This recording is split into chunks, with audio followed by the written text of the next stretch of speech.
저는 두예비만 일단 보고요. 나머지는 원전주를 바라보고 있지는 않습니다. 원전에 대해서 많은 국가들이 도입을 하려고 하고 있고 검토하고 있는 부분들이 나타나게 된 게 바로 AI죠. 원전주는 긴 호흡이 필요하다라고 보여지고요. 원전은 시작 안 했어요. 대형주로 봐야 된다.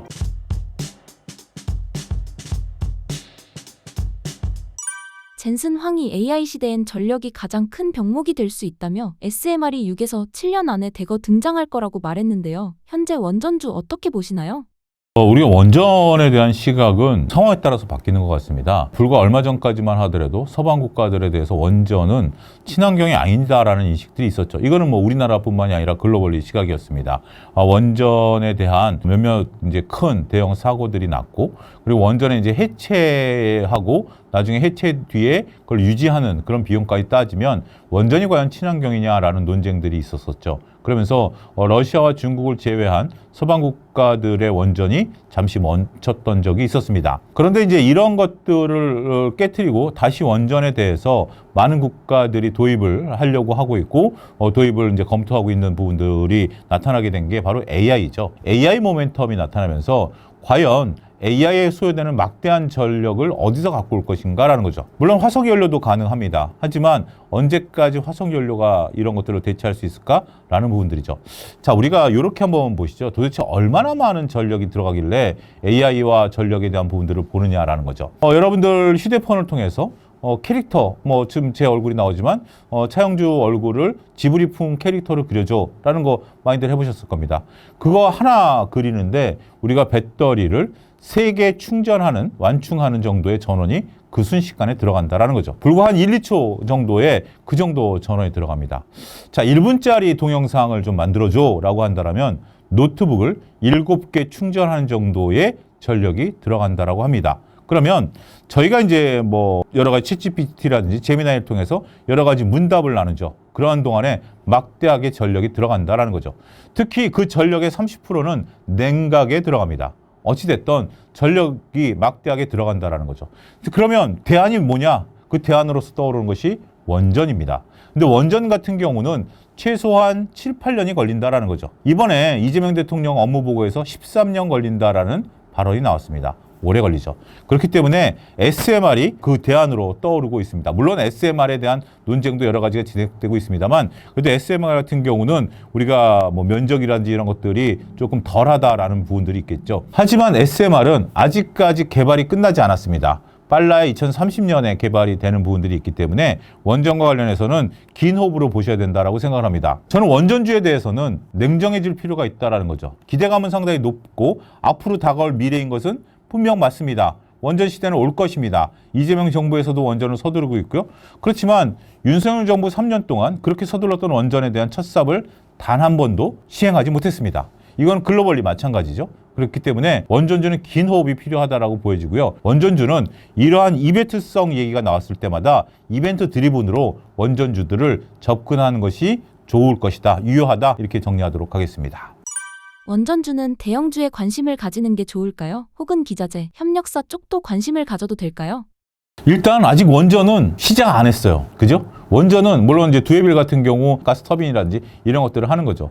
한전기술 같은 경우는 유지보수에 이제 들어가는 부분들이 있죠. 근데 우리가 지금 보는 것은 신규 원전과 관련된 부분들 아니겠습니까? 그래서 지금은 대형주로 봐야 된다. 아직 기자재라든지 협력사 쪽으로 보기에는 조금 너무 텀이 길다. 물론 일부 원전을 지금 짓고 있는 쪽에서 매출이 일어나는 부분들도 있습니다만, 그런 부분들까지 우리가 보는 것보다는 전반적으로 큰 흐름을 통해서 신규 원전 수주라든지 앞으로 미국과의 협업이라든지 이런 부분들을 바라보고 있기 때문에 그런 것들을 보려면 전체적으로는 대형주 위주로 보는 것들, 더군다나 지금 시장에 있어서 많은 분들이 이제 이벤트에 따라서 움직일 것이다라고 조금 전에도 말씀드려왔거든요. 그러면 작은 주식보다는 큰 주식을 봐야 돼요. 자, 그리고 주식시장에 볼 주식들이 너무 많습니다. 반도체도 있고 조방, 전력 인프라도 있죠. 그런 가운데 있어서 지금은 작은 종목들이 올라가기보다는 큰 종목들이 올라가는 것도 시장의 하나의 특징입니다. 따라서 2026년에는 너무 작은 종목, 중소형주 단에서보다는 대형주 위주로 보는 것도 적절한 투자 방법이 되지 않을까 말씀드릴 수가 있겠습니다. 저는 두에빌만 일단 보고요. 나머지는 원전주를 바라보고 있지는 않습니다. 두에빌 같은 경우가 이제 원전주들의 대장 역할을 하고 있는 부분들이 있고요. 더군다나 이제 가스 터빈 관련된 부분들이 있는 거고, 나머지 이제 우리가 최근에는 뭐 건설사들까지 주가가 움직이고 있죠. 현대건설, 대우건설 같은 경우가 움직이고 있는데, 그러니까 이벤트 드리븐이에요. 지금 이런 것들이 움직일 때는 따라서 매매하는 방법이 좋습니다. 적극적으로 단기간에 따라붙어서 수익을 내고 빠져나오는 건 좋아요. 하지만 지금 원전주를 추천하라는 부분에 있어서는 제가 명확히 답을 드리기 쉽지 않다. 이렇게 정리하겠습니다. 원전주들은 지금 이제 우리가 많은 분들이 원전, 로봇, 자율주행 이런 것들을 얘기했기 때문에 저평가되어 있는 종목을 찾기는 어려운 것 같아요. 많은 것들이 이제 다 어느 정도 시장에서 반영되어 있는 부분들이다라고 말씀드릴 수 있겠고, 이런 부분들이 과연 저평가되어 있느냐? 그만큼 시장이 많은 것들을 이제 좀 나타냈다라는 거죠. 그런데 오히려 저평가된 것이 아니라 센 애들을 붙어야 됩니다. 지금은 이런 어떤 이벤트 드리븐을 따라서 주가가 움직일 때는 센 애들이 가장 수요가 좋습니다. 대우건설과 현대건설 중에 뭐가 많이 움직였죠? 현대건설이죠. 그 다음에 두에빌과 한전을 놓고 보면 어떤 게 더 많이 움직였죠? 두에빌이죠. 그런 것처럼 이벤트에 따라서 많은 분들이 관심을 갖는 것으로 움직였을 때는 1등주가 따라가고 2등주가 따라가는데 2등주를 사시면 안 됩니다. 꼭 1등주를 사셔야 됩니다. 반도체 같은 경우 서로 기다리면 1등주만큼 못 올라가도 2등주는 따라갈 수는 있어요. 왜냐하면 이 업황 자체가 워낙 지금 다 이익을 벌고 있기 때문에. 하지만 원전은 아직까지 이익을 벌고 있는, 두에빌 같은 경우는 돈을 벌고 있죠. 나머지 현대건설은 원전에서 대한 지금 수주가 해서 공사하고 있는 게 있나요? 아니지 않습니까? 그렇지만 우리가 원전을 건설하는 건설사는 누구? 현대건설이 딱 머릿속에 떠오르잖아요. 그런 것처럼 그런 어떤 이벤트 드리븐을 보는 것이 좋다. 이렇게 설명드릴 수가 있겠습니다. 원전을 실제로 지을 수 있는 나라는 프랑스와 한국뿐이라는 분석도 인상적이었습니다. 왜 선택지가 이렇게 좁을 수밖에 없는 건가요?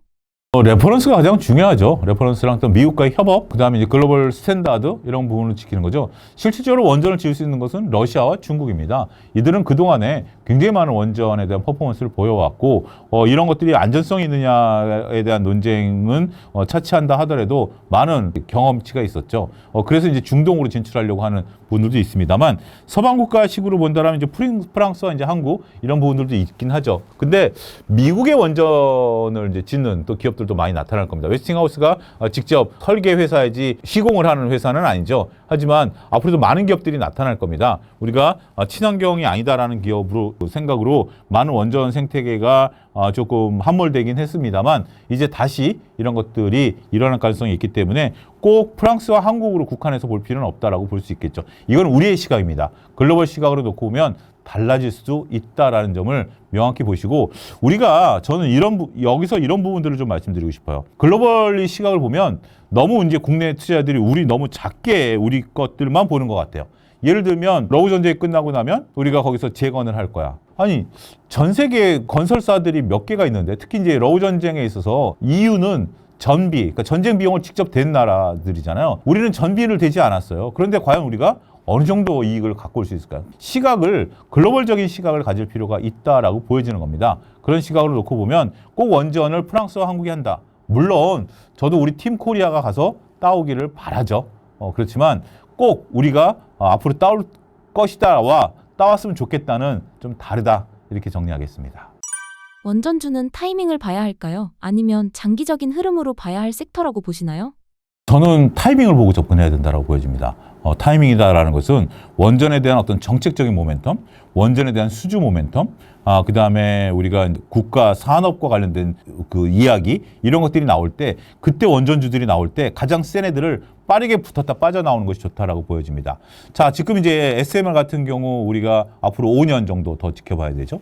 그다음에 일부 원전 같은 경우 수주에서부터 공사가 진행되는데 10년 정도 걸린다라는 거죠. 저는 개인 투자자들 입장에서 보면 돈도 자원이지만 시간도 자원이다라고 생각을 하는 거거든요.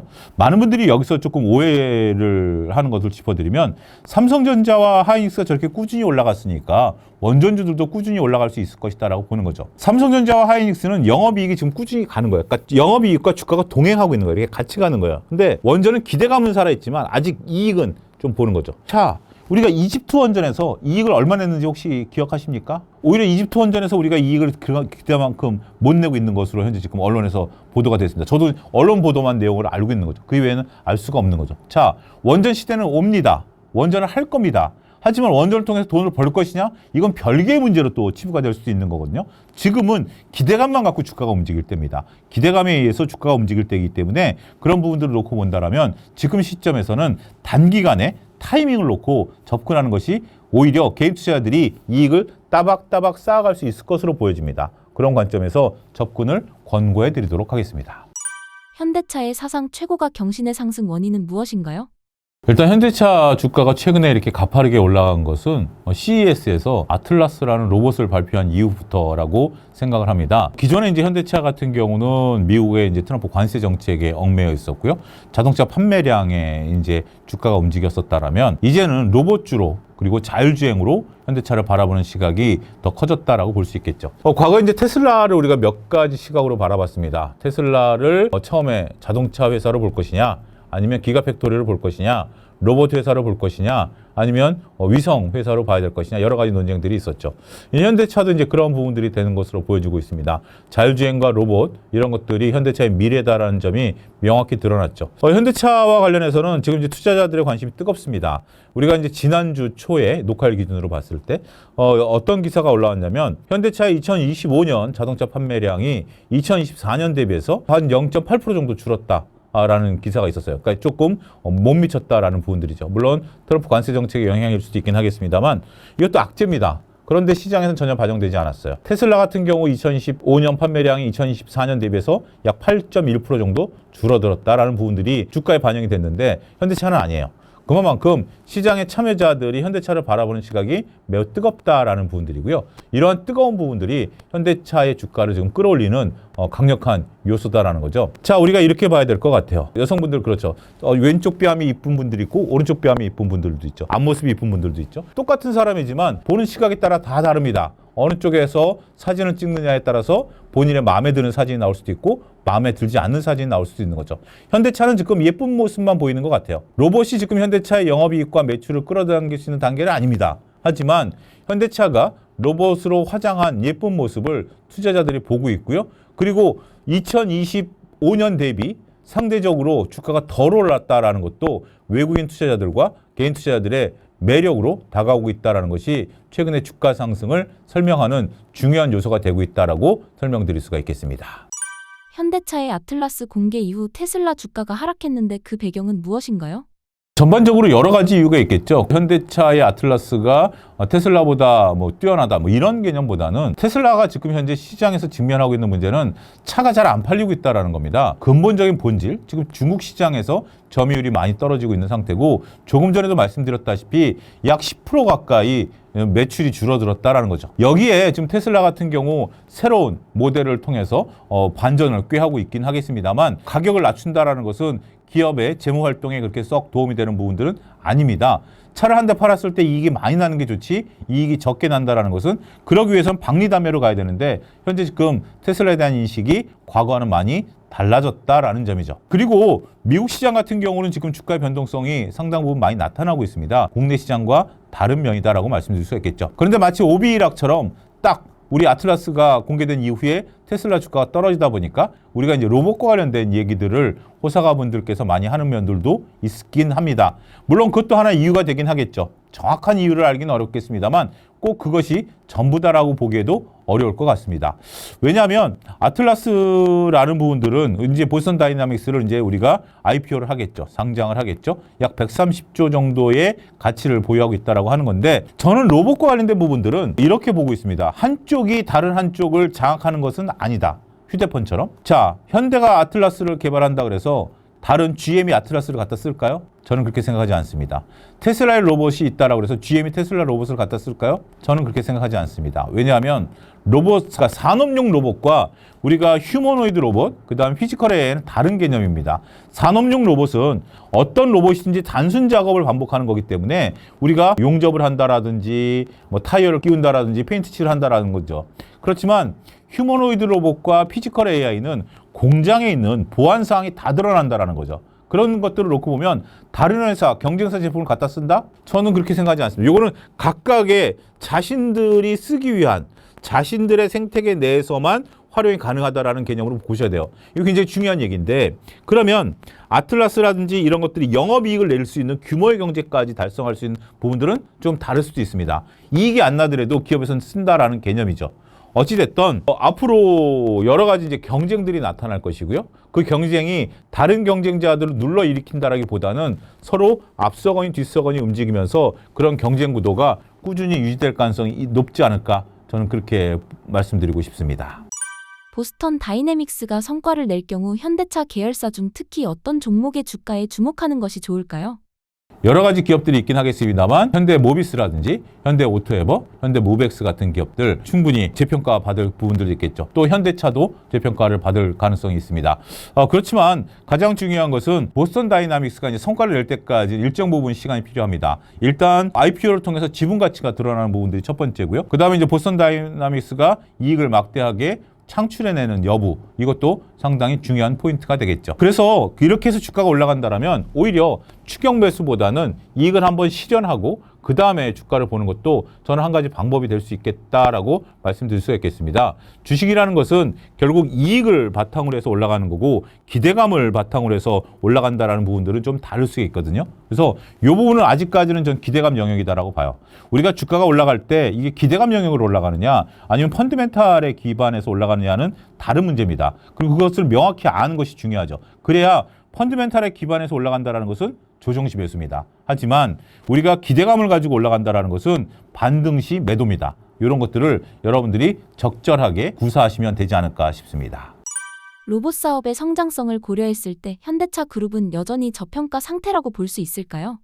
저는 그렇게 생각하지는 않습니다. 지금 이제 현대차의 본질은 차를 얼마큼 파느냐라는 거죠. 로봇 산업이 미래 먹거리인 건 사실입니다만 아직 로봇 산업이 우리한테 어떤 방식으로 접근을 할 것인가는 다른 문제다라고 말씀드릴 수 있겠죠. 그런 부분들이 있기 때문에 로봇의 가치를 얼마큼 따지나. 물론 보스턴 다이나믹스의 지분 가치를 130조로 보고 있는 것은 사실입니다. 하지만 130조의 지분 가치를 본다 하더라도 우리가 전체적으로 봤을 때 그 이상의 어떤 매출과 영업이익을 만들어내야 되는 거 아니겠습니까? 그런 부분들을 놓고 보면 현재 이런 것들이 반영된 단계다라고 말씀드릴 수가 있겠고 저평가 국면과 단계적인 반영, 요거는 좀 다른 분야다라고 말씀드릴 수가 있겠습니다. 많은 로봇주들 중 주목해 볼 만한 종목은 무엇인가요? 저는 로봇주라고 본다면 우리가 이제 산업용 로봇, 협동 로봇, 휴머노이드 로봇, 피지컬 AI 여러 가지 로봇들이 있죠. 제가 가장 관심 있게 봐야 될 것들, 제가 이제 흔히 페이스메이커라고 표현을 하는데요. 페이스메이커 같은 경우 마라톤을 뛸 때 분위기를 잡아주는 분들을 이제 페이스메이커라고 하지 않습니까? 저는 레인보우 로보틱스를 보고 있습니다. 오늘 지금 녹화일 기준으로 LG전자까지 움직이고 있어요. 그런 부분들을 보면 LG도 로봇을 하죠. 이런 부분들 지금 로봇에 대한 관심이 굉장히 뜨거운 것으로 보여집니다. 특정 로봇주는 뭐 10%가 넘게 올라가는 부분들도 있는데 결국 레인보우 로보틱스의 주가 향방에 따라서 나머지 로봇주들의 반응들이 저는 나타날 것으로 보고 있습니다. 그래서 레인보우 로보틱스가 꺾이면 로봇주들 단기간에 꺾이고요. 레인보우 로보틱스의 주가가 살아있으면 페이스메이커를 사셔도 되고 페이스메이커를 보고 주변주를 사셔도 됩니다. 로봇은 한 카테고리로서 크게 움직이고 있다. 자, 근데 로봇주를 볼 때 우리가 이제 또 몇 가지로 나눠볼 수 있죠. 로봇의 대기업과 관련된 로봇, 그다음에 실질적으로 로봇을 만드는 기업, 아니면 이제 부품 소재 이런 쪽으로 갈 수도 있겠죠. 그런데 저는 지금 당장 우리가 보는 것은 어떤 기대감이 좀 클 수 있는 부분들이 있다라고 보면 우리가 로봇주와 관련된 부분들은 역시 레인보우 로보틱스를 필두로 한 대형주를 보자 이렇게 정리하겠습니다. 로봇 산업의 전망을 봤을 때 기업들의 수익은 언제 날 수 있을까요? 조금 어려운 질문이고요. 그걸 예측한다라는 것이 상당히 어떻게 보면 시청자분들께서 듣고 싶어 하시는 말씀인 것 같아요. 우리가 자율주행 얘기가 나온 지 지금 10년이 됐지만 자율주행은 아직까지 진행 단계에 있죠. 로봇도 마찬가지로 보여집니다. 로봇은 생각보다 빨리 다가올 수도 있긴 하겠습니다만 1억 원짜리 빨래 개는 로봇 사고 싶으십니까? 글쎄요. 자, 로봇과 같이 내가 생활할 수 있을까요? 글쎄요. 로봇 앞에서 내가 옷을 갈아입을 수 있을까요? 글쎄요. 로봇과 관련해서는 여러 가지 넘어야 될 산들이 있습니다.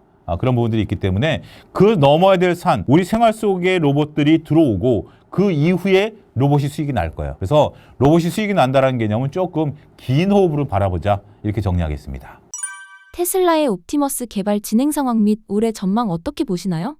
테슬라의 옵티머스는 테슬라의 어떤 통용이 되는 부분들이다라고 좀 보여져요. 그래서 테슬라의 기가팩토리에 통용이 되는 부분들이 있다라고 보여지고 있고, 그 다음에 지금 현재 우리 아틀라스가 옵티머스보다는 조금 진화된 것이다라고 얘기를 하고 있지 않습니까? 그런데 저는 꼭 그렇게 보지는 않습니다. 앞으로 지금 양사가 두 기업만 놓고 볼 때 엄청난 속도로 기술 개발을 하고 있을 거예요. 그리고 지금 우리한테 보여준 것이 전부가 아닐 경우가 있습니다.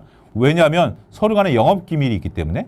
이런 얘기들이 있어요. 특허를 잘 안 내는 경우도 있다라고 보여집니다. 왜냐하면 특허를 한다라는 것은 공식적으로 내 기술을 인정하고 발표하는 거거든요. 물론 특허를 따라올 수는 없습니다만 우회할 수 있는 방법들을 나타내기 때문에 저쪽에서 만약에 80을 보여주면 이쪽에서 85를 보여주는 거고요. 그러면 이쪽에서 85를 보여주면 저쪽에 90을 보여주는 거고요. 그런 방식인 것 같아요. 그래서 옵티머스도 상당 부분 기술 개발이 돼 있을 것으로 미뤄 짐작을 한다. 하지만 조금 전에 말씀드렸다시피 이거는 각자의 영역에서 최선을 다할 것이다. 옵티머스와 아틀라스가 서로 경쟁하는 구도로 가지는 않을 것이다 라고 저는 생각을 합니다. 그래서 각각의 산업, 각각의 기업에 있어서 각각의 역할을 할 것으로 보고 있기 때문에 올해 전망 저는 굉장히 밝다라고 보고 있고요. 이러한 것들이 전반적으로 산업 생태계는 활성화시킬 수 있는 요소가 되기 때문에 로봇 산업에 대해서는 경쟁은 산업을 굉장히 촉진시킵니다. 그런 부분들 역할을 하지 않을까 말씀드릴 수가 있겠습니다.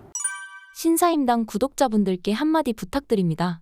2026년 주식시장 지금 이제 굉장히 밝게 움직이고 있는데요. 그렇지만 한편으로 놓고 보면 2026년 같은 경우 2025년과 조금 다를 수 있다는 것이 저는 이런 표현을 좀 드리고 싶어요. 2026년 하반기에는 하는 순간에 주식이 많이 올랐죠. 그래서 주식을 보유하고 있었던 분들이 편하게 수익을 낼 수 있었던 기회다라고 생각을 합니다. 반면 2025년은 이제 어떤 노력을 하느냐에 따라서 계좌의 수익률이 달라질 수 있다라고 봐요.